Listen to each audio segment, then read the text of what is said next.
All right, guys, finally getting around to taking a closer look at the Marathon Navigator in stainless steel, and this one is the no date. So this one's just called the SSNAV, and then there's another one if you want the one with a date.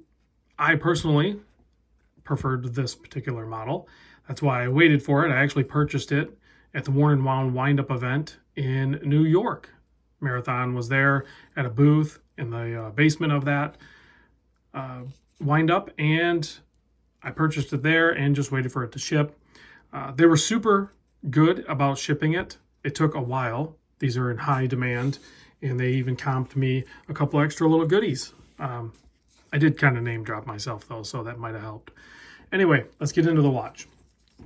So width on this, I measured from basically here to here because there's really no other place to measure it that's going to give you a measurement that's going to minimize this, entire case crown guard, I guess.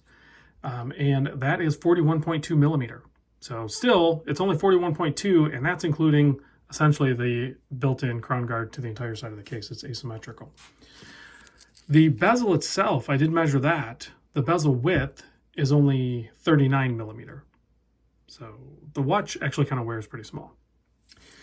This lug to lug is 48 millimeter. It does have drilled lugs. This stainless steel model is only 11 millimeter thick versus the thicker option in the standard resin case Navigator. If you have one of those, definitely check out the stainless steel one. It is completely thinner for sure. 20 millimeter lug width, and you do have removable spring bars, so you can put on a different strap or something. Whereas this one has fixed bars. Not only are the bars removable, they are probably some of the best fitting bars I've handled on a watch. They are perfectly sized for the hole drilled into the case. When you get one of these and you mess with your spring bars, you'll understand what I'm saying. I'm not going to show you, but trust me, I've handled a lot of watches and a lot of spring bars, and these ones are perfectly sized. The attention to detail on these Marathon watches is definitely there. You have a 6 millimeter screw down crown. Yeah, so we do have a screw down crown, 100 meter water resist. And of course, this is quartz. You can see the seconds hand ticking away. And it does, for the most part, hit the marks. I mean, it depends on your parallax, like where you're looking at it from, but essentially it almost hits the marks, and I'm totally fine with that. It's a very difficult task to achieve for some watches, and this one does it pretty good. The movement inside is an ETA F06.412. It has 3 joules. It does have, obviously, battery powered because it is a quartz one, and we have tritium on the hands and on the markers, as well as a little pip up here on the bezel. The glow on these tritium, although I think they're still T25 tubes, does that say?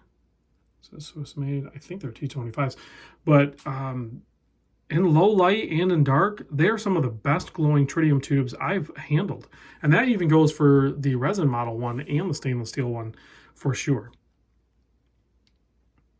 The plus minus deviation for the accuracy on this movement is 10 seconds per year. This movement is considered a heavy drive, precise drive, or I think that's how you say it, quartz. So it is a very high accuracy quartz movement from ETA. The price on this watch, it's up there for a quartz watch, no doubt about it. The retail price, I'll put a link in the description. I have no affiliation with Marathon. I did pay full, well, I think I got a show discount, whatever they offered at the show. But essentially I paid whatever, deal you could strike. But the full retail price on it is $800 in this configuration. You can get it on a rubber strap. You can get it on this nylon strap. I really wanted it on this, even though traditionally I don't wear on this, because I wanted to show you guys, see the height difference on the keepers? There's a reason why they do that, and I'm going to show you right now. The leather straps also have it, but it's just not as squared off, and it doesn't have the parkerized finish that the case and the matching hardware does on this one.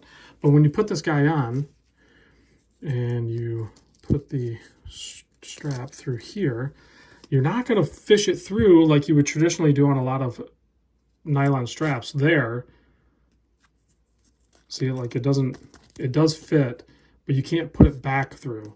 So rather it loops over, and then this one is tall enough to handle another pass through, and that keeps it honestly very nice and tidy.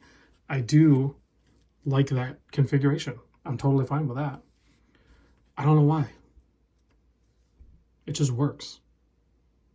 Because they made it so it was accommodating. It's easier for me to take the watch on and off, because sometimes I'll struggle with these. I don't traditionally wear on nylon straps, but this one works perfect on there. Now, I have wore this watch quite a bit, but in complete honesty, I did try different FKM rubber straps, because that's my preferred way to wear these.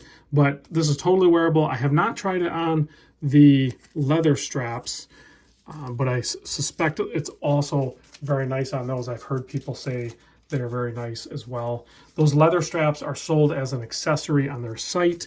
If you do want to pick these up, I believe they're $40. They're still pretty thin, and then they do the same thing. So when you loop it over, it would skip over this one and then come back and go into that one. And it is Marathon genuine leather. They sent me a brown one and a black one. You can get these in 20, 22, and even 16 millimeter widths, and I think they're all $40. This does have a bi-directional click bezel. The click count on it is kind of weird. It's like 7 or something. Or 8. It's like 8 between. It's weird. This one's not. This one's 5. So I don't know what the purpose of that is, but the clicks are nice. And they have enough detent in them to stay put. Now, let's check the loom, shall we? So you can see, well, their patch actually glows in the dark too, but you can see even without any help from my, wherever it is, can't see, here it is. So you can see here with the UV light, it definitely lights up really good. And that's, you know, just kind of how you show tritium on camera so you can see it better. But even without it, you can still see once your eyes adjust to it.